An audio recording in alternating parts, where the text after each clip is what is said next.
Assalamualaikum warahmatullahi wabarakatuh. Pada video kali ini, kita akan membahas mengenai rangkuman materi pertama hingga materi ke-6 dalam pembelajaran metodologi penelitian.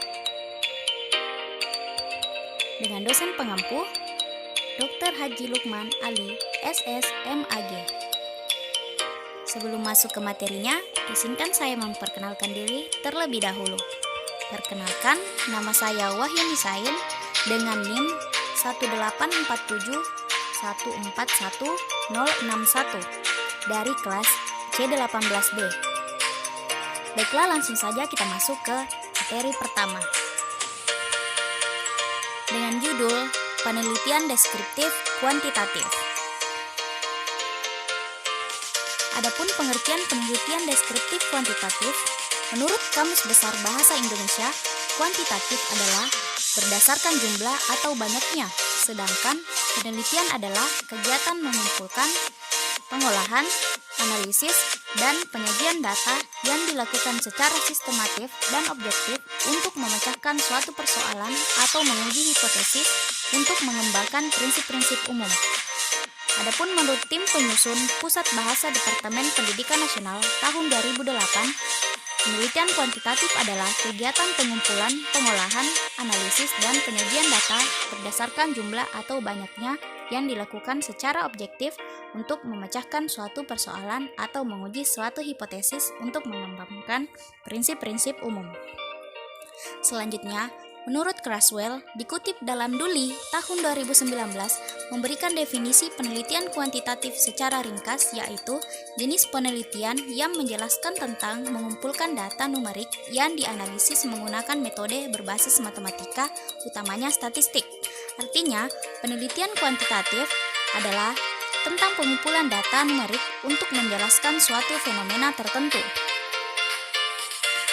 Selanjutnya, adapun tujuan dari penelitian deskriptif kuantitatif ini, yaitu metodologi ini adalah menjelaskan suatu masalah tetapi menghasilkan generalisasi.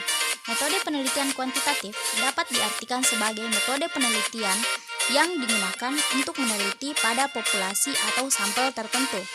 Pengumpulan data menggunakan instrumen penelitian, analisis data bersifat kuantitatif atau statistik dengan tujuan untuk menguji hipotesis yang telah ditetapkan.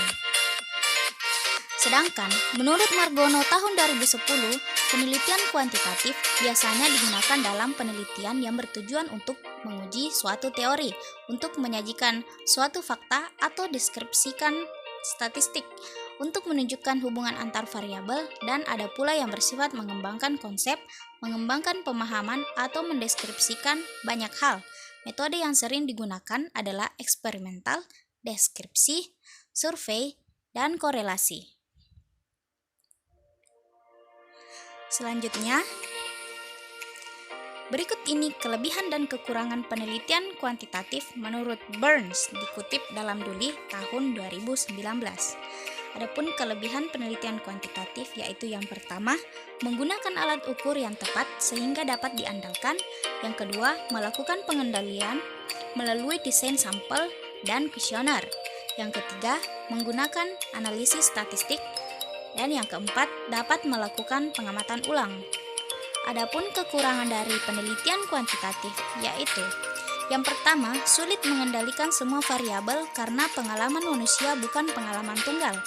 Yang kedua, sering terjebak dan berhenti pada angka.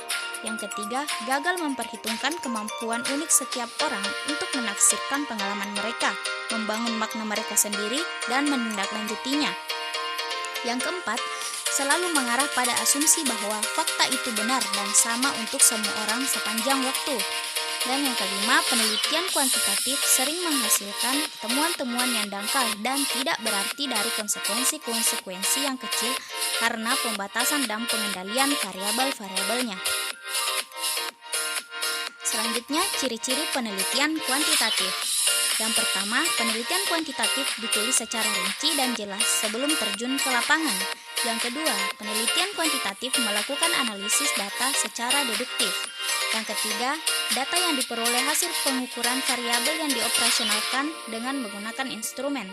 Yang keempat, teknik pengumpulan data kuantitatif adalah angket, observasi, dan wawancara terstruktur. Yang kelima, tujuan penelitian ini untuk menguji teori menunjukkan hubungan antar variabel dan mencari generalisasi yang mempunyai nilai prediktif. Selanjutnya, proses penelitian kuantitatif. Yang pertama, peneliti harus menggali studi sesuai fakta-fakta empiris. Yang kedua, masalah harus dirumuskan secara spesifik. Yang ketiga, untuk dapat merumuskan masalah, peneliti membaca referensi teoritis dan relevan. Yang keempat, peneliti memilih metode yang akan digunakan dalam penelitian. Adapun contohnya yaitu metode survei, eksperimen, evaluasi, dan lain-lain. Yang kelima, peneliti menyusun instrumen penelitian atau pengumpulan data dengan cara wawancara atau kuesioner. Yang keenam, menguji data yang didapatkan menggunakan hipotesis statistik. Yang ketujuh, menarik kesimpulan, yaitu jawaban terhadap rumusan masalah. Selanjutnya, analisis penelitian kuantitatif. Ada dua, yang pertama statistik deskriptif dan statistik inferensial. Adapun pengertian dari statistik deskriptif adalah statistik yang digunakan untuk menganalisis data dengan cara mendeskripsikan atau menggambarkan data yang telah terkumpul sebagaimana adanya tanpa bermaksud membuat kesimpulan yang berlaku untuk umum atau generalisasi. Yang kedua, statistik inferensial. Statistik inferensial sering juga disebut statistik induktif atau statistik probabilitas. Adalah teknik statistik yang digunakan untuk menganalisis data sampel dan hasilnya diberlakukan untuk populasi. Baiklah, sekarang kita masuk ke materi kedua. Adapun judul dari materi kedua yaitu penelitian kualitatif. Pengertian penelitian kualitatif.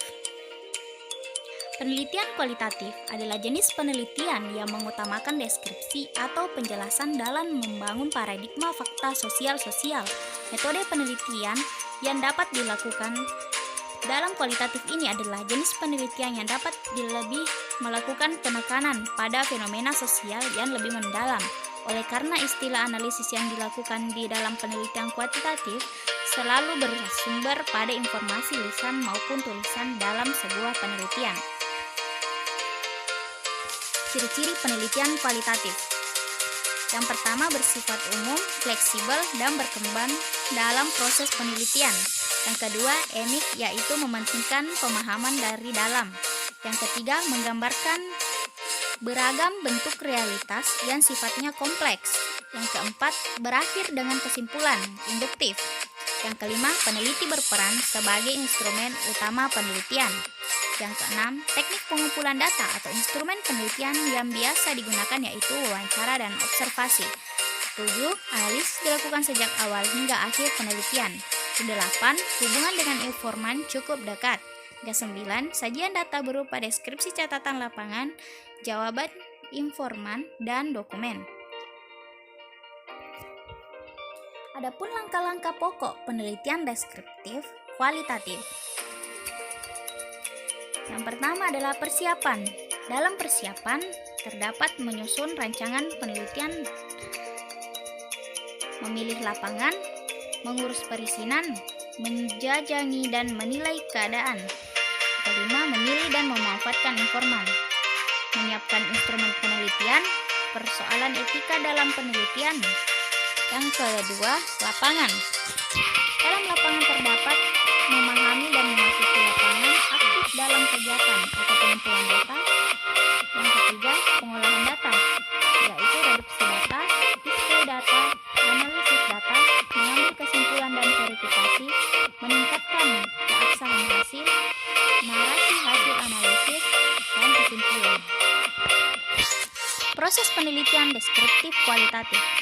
Yang pertama, tahap deskripsi atau tahap orientasi. Pada tahap ini, peneliti mendeskripsikan apa yang dilihat, didengar, dan dirasakan.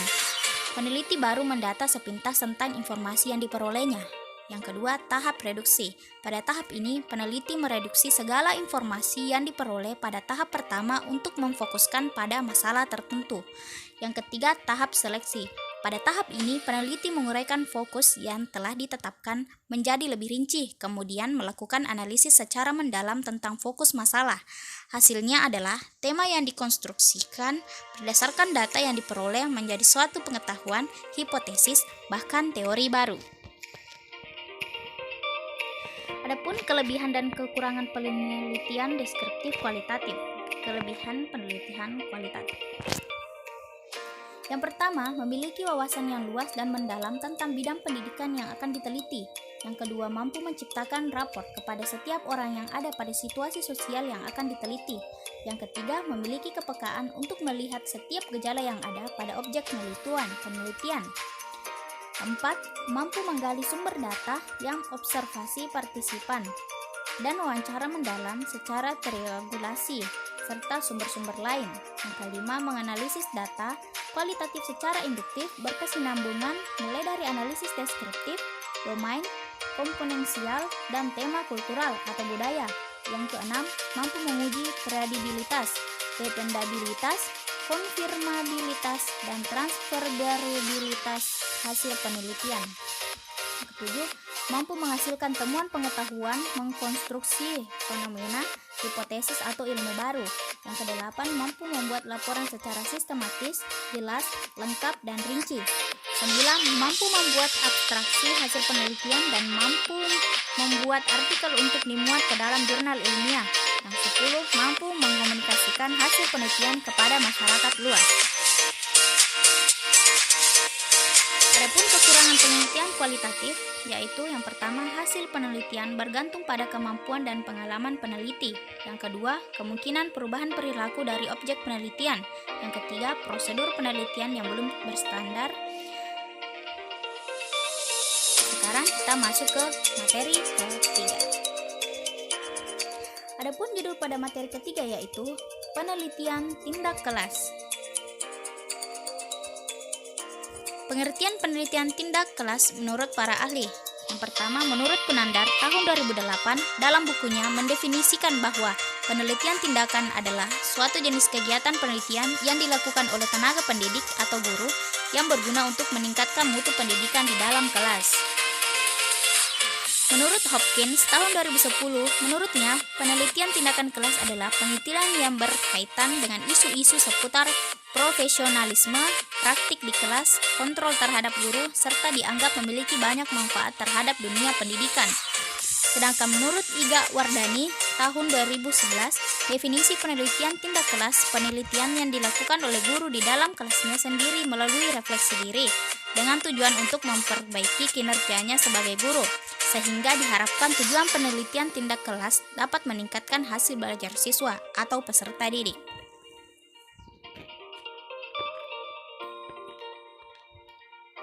Tujuan penelitian tindak kelas. Menurut Ditjen Dikti Depdiknas RI tahun 2004 menjabarkan secara lebih rinci mengenai tujuan dilaksanakannya PTK, yaitu yang pertama, meningkatkan mutu isi, masukan, proses dan hasil pendidikan dan pembelajaran di sekolah. Yang kedua, membantu guru dan tenaga kependidikan lainnya dalam mengatasi masalah pembelajaran dan pendidikan di dalam dan di luar kelas. Yang ketiga, meningkatkan sikap profesional pendidik dan tenaga kependidikan. Yang keempat, menumbuh kembangkan budaya akademik di lingkungan sekolah dan perguruan tinggi, sehingga tercipta sikap proaktif di dalam perbaikan mutu pendidikan dan pembelajaran secara berkelanjutan. Yang kelima, meningkatkan keterampilan pendidik dan tenaga kependidikan dalam melakukan PTK. Dan yang keenam, meningkatkan kerjasama profesional di antara pendidik dan tenaga kependidikan di sekolah dan perguruan tinggi. Selanjutnya, karakteristik penelitian tindakan kelas. Yang pertama, PTK terlihat siklus-siklus, yaitu perencanaan, pemberian tindakan, pengamatan, dan refleksi sebagai prosedur baku penelitian. Yang kedua, PTK harus berlangsung dalam jangka waktu tertentu, misalnya 2 hingga 3 bulan, secara kontinu untuk memperoleh data yang diperlukan. Yang ketiga, hasilnya tidak untuk digeneralisasi, meskipun mungkin diterapkan oleh orang lain dan di tempat lain yang konteksnya mirip. Yang keempat, guru sebagai peneliti sekaligus pelaku perubahan dan sasaran yang perlu diubah. Ini berarti guru berperan ganda, yakni sebagai orang yang meneliti sekaligus orang yang diteliti pula. Yang kelima, PTK memandang pembelajaran menurut sudut pandang orang dalam yang tidak berjarak dengan hal yang diteliti, bukan menurut sudut pandang orang luar yang berjarak dengan hal yang diteliti. Adapun kelebihan dan kekurangan penelitian tindakan kelas, kelebihannya yang pertama yaitu praktis dan langsung relevan untuk situasi yang aktual. Yang kedua, menyediakan kerangka kerja yang teratur untuk memecahkan masalah dan pengembangan baru yang lebih unggul dari cara-cara yang ada sebelumnya. Yang ketiga, berdasarkan pada observasi yang nyata dan objektif, bukan berdasarkan pada pendapatan subjektif atas dasar pengalaman masa lampau. Yang keempat, dapat digunakan untuk meningkatkan kepakaran atau profesionalisme guru. Adapun kekurangan dari penelitian tindakan kelas yaitu yang pertama, kurang tertib ilmiah karena validitas internal dan eksternalnya lemah. Yang kedua, tidak dimungkinkan melakukan generalisasi karena sampel sangat terbatas. Yang ketiga, peran guru yang one man show, bertindak sebagai pengajar dan sekaligus peneliti, sering membuat dirinya menjadi sangat repot. Langkah-langkah pokok penelitian tindakan kelas. Tahap pertama yaitu tahap perencanaan, yang terdiri dari identifikasi masalah, analisis penyebab masalah, dan merumuskannya serta ide untuk memecahkan masalah. Tahap kedua yaitu tahap acting atau pelaksanaan. Tahap kedua dari PTK adalah pelaksanaan. Pelaksanaan adalah menerapkan apa yang telah direncanakan pada tahap 1, yaitu bertindak di kelas. Tahap ketiga yaitu tahap observation atau pengamatan. Adalah untuk memotret seberapa jauh efek tindakan telah mencapai sasaran. Dan adapun tahap keempat yaitu tahap refleksi. Tahap refleksi adalah kegiatan untuk mengemukakan kembali apa yang telah dilakukan. Selanjutnya, kita masuk pada materi keempat, yaitu dengan judul penelitian eksperimen. Adapun pengertian dari penelitian eksperimen yaitu termasuk dalam metode penelitian kuantitatif. Menurut Frankel dan Wallen tahun 2009 menyatakan bahwa eksperimen berarti mencoba, mencari, dan mengkonfirmasi. Gordon L. Patzer tahun 1996 menyatakan bahwa hubungan kausal atau sebab akibat adalah inti dari penelitian eksperimen. Hubungan kausal adalah hubungan sebab akibat. Hal ini berarti bila variabel independen diubah-ubah nilainya, maka akan merubah nilai dependen. Misalnya, bila nilai insentif dinaik turunkan, maka akan merubah nilai kerja pegawai. Ada 4 faktor utama dalam penelitian eksperimen, yaitu yang pertama hipotesis, yang kedua variabel independen, yang ketiga variabel dependen, dan yang keempat subjek. Karakteristik penelitian eksperimen. Ada 3 hal yang menjadi karakteristik penelitian eksperimen menurut Jalaluddin Rahmat tahun 1984. Yang pertama, manipulasi, di mana peneliti menjadikan salah satu dari sekian variabel bebas untuk menjadi sesuai dengan apa yang diinginkan oleh peneliti, sehingga variabel lain dipakai sebagai pembanding yang bisa membedakan antara yang memperoleh perlakuan atau manipulasi dengan yang tidak memperoleh perlakuan atau manipulasi. Yang kedua, pengendalian, di mana peneliti menginginkan variabel yang diukur itu mengalami kesamaan sesuai dengan keinginan peneliti dengan menambahkan faktor lain ke dalam variabel atau membuang faktor lain yang tidak diinginkan peneliti dari variabel. Yang ketiga, pengamatan, di mana peneliti melakukan suatu kegiatan mengamati untuk mengetahui apakah ada pengaruh manipulasi variabel yaitu bebas yang telah dilakukannya terhadap variabel lain yaitu terikat dalam penelitian eksperimental yang dilakukannya. Tujuan penelitian eksperimen.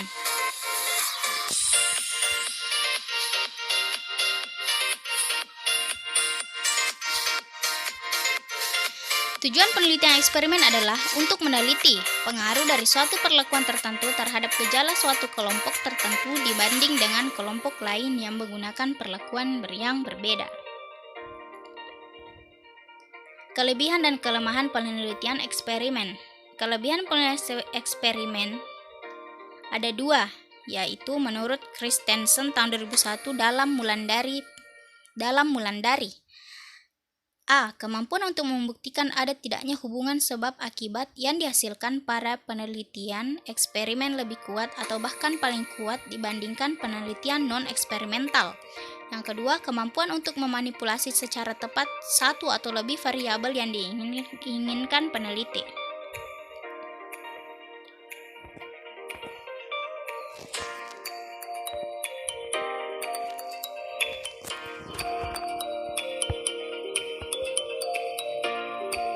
Adapun kelemahan penelitian eksperimen. Yang pertama, penelitian eksperimental sulit untuk digeneralisasikan dalam kehidupan sehari-hari. Yang kedua, pelaksanaan penelitian eksperimental umumnya membutuhkan waktu yang relatif lebih lama. Yang ketiga, pada eksperimen ada dampak kurang baik pada pengetahuan, psikologi, dan moral subjek atau kelompok kontrol, akibat tidak diberikannya perlakuan yang sama dengan kelompok eksperimen. Langkah-langkah penelitian eksperimen. Menurut Cicardi, tahun 2013, halaman 142 hingga 183, yaitu yang pertama, melakukan kajian secara induktif yang berkaitan erat dengan permasalahan yang hendak dipecahkan. Yang kedua, mengidentifikasi permasalahan. Yang ketiga, melakukan studi literatur dari beberapa sumber yang relevan, memformulasikan hipotesis penelitian, menentukan definisi operasional dan variabel. Yang keempat, membuat rencana penelitian. Yang kelima, melakukan eksperimen. Yang keenam, mengumpulkan data kasar dari proses eksperimen. Yang ketujuh, mengorganisasi dan mendeskripsikan data sesuai dengan variabel yang telah ditentukan. 8. Melakukan analisis data dengan teknik statistika yang relevan. Yang kesembilan, membuat laporan penelitian eksperimen. Selanjutnya kita masuk ke materi kelima, yaitu penelitian korelasional. Pengertian penelitian korelasional. Penelitian korelasional adalah sebuah penelitian yang dilakukan untuk mengetahui hubungan dan tingkat hubungan di antara dua variabel atau lebih.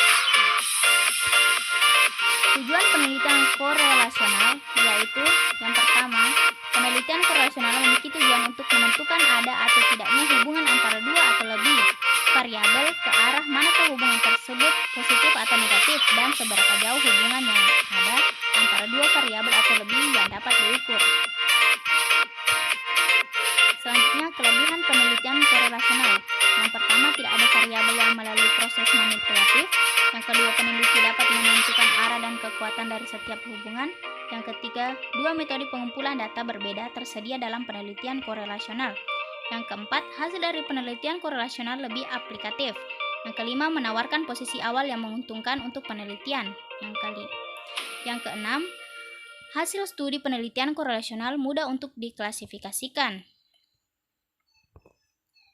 Kekurangan penelitian korelasional. Yang pertama, hanya mengungkap hubungan. Yang kedua, hanya mengungkap hubungan. Yang ketiga, tidak menunjukkan hubungan sebab akibat. Yang keempat, memakan waktu. Yang kelima, menimbulkan kesalahpahaman apakah studi korelasional termasuk penelitian kuantitatif atau kualitatif.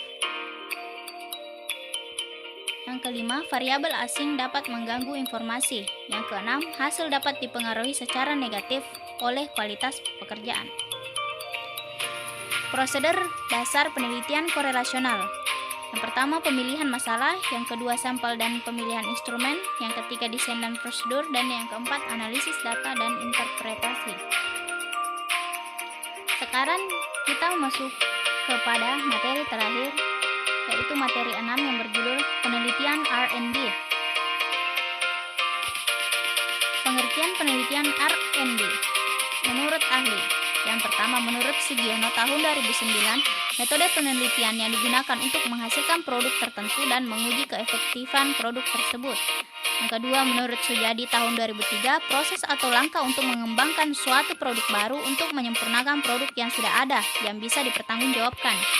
Yang ketiga, menurut Sunarto, tahun 2008, penelitian yang memiliki tujuan menghasilkan dan mengembangkan prototip, desain, materi pembelajaran, media, strategi pembelajaran, alat evaluasi pendidikan, dan sebagainya. Dan yang keempat, menurut Board dan Gall, tahun 1985, metode penelitian yang digunakan untuk mengembangkan atau memvalidasi produk-produk yang digunakan dalam pendidikan dan pembelajaran.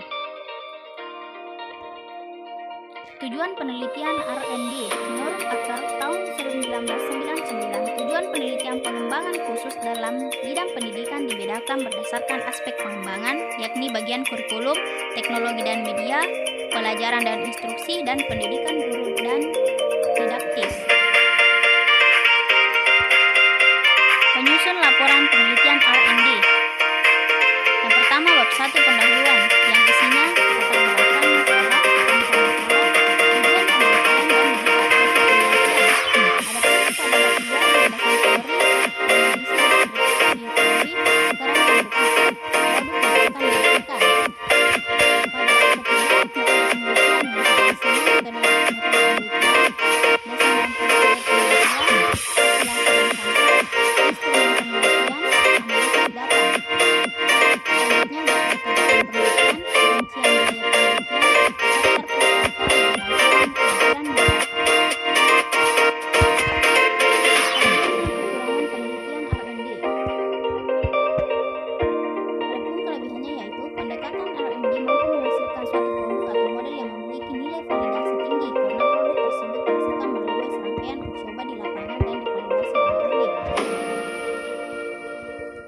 pendekatan R&D merupakan penghubung antara penelitian yang bersifat teoritis dengan penelitian yang bersifat praktis. Yang ketiga, metode penelitian yang ada dalam R&D cukup komprehensif, mulai dari metode deskriptif, evaluatif, dan eksperimen. Keempat, mendorong proses inovasi produk atau model yang tiada henti sehingga diharapkan akan selalu ditemukan produk atau model yang selalu aktual dengan tuntutan kekinian. Dan yang terakhir, mampu mengatasi kebutuhan nyata dan mendesak. Adapun kekurangannya yaitu pada prinsipnya memerlukan waktu yang relatif panjang karena prosedur yang harus ditempuh relatif kompleks. Yang kedua, tidak bisa digeneralisasikan secara utuh karena penelitian R&D ditunjukkan untuk memecahan masalah here and now dan dibuat berdasarkan sampel, bukan populasi. Dan yang ketiga, penelitian R&D memerlukan sumber dana dan sumber daya yang cukup besar. Itulah tadi materi rangkuman kita. Materi pertama hingga terakhir. Terima kasih sudah menyimak. Sampai jumpa di video selanjutnya. Assalamualaikum warahmatullahi wabarakatuh.